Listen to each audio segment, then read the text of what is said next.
which Africa wants. I'm handing this to President Kapa. I suspected you might do that, yes.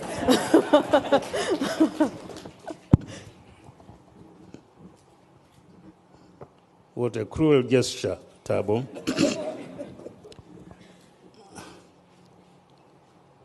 We want an Africa, as you said, where there is equality of gender, equality of opportunity,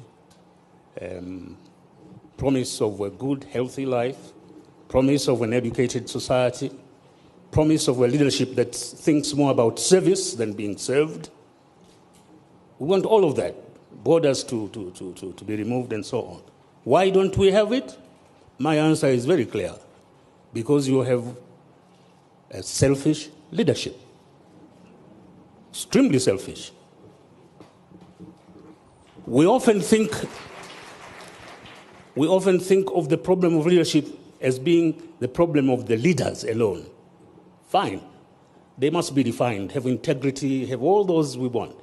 But to succeed, they must be able to implant those attributes in the population.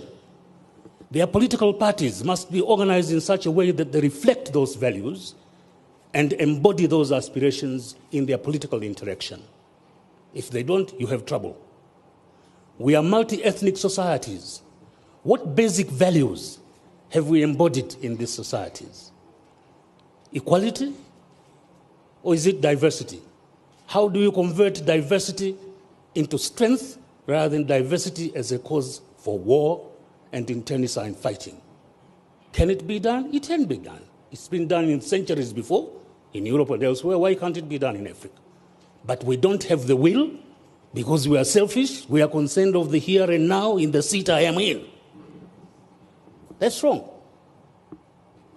We have, it's ironical that you have a continent with the best natural resources of any others as of today, but they are being exploited for the sustenance of those who enslaved us and continue exploiting us rather than being exploited for our own emancipation. Why? Because you have a leadership that does not recognize the degree of present-day enslavement, economic enslavement, and the necessity for emancipation. It's ironical. We talk about development, but we don't stop in time to define what development in our kind of situation is. One of the greatest reasons of admiration for this country, for instance, is the fact that you have here a universal system of health and education delivery. Now that is development.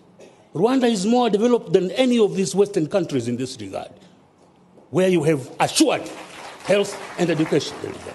So we really must rethink where we are, why we are what we can be, and how we can. I agree, women, youth, and all those things. But internally, the fault is in us, dear Brutus, not in our stars. Thank you.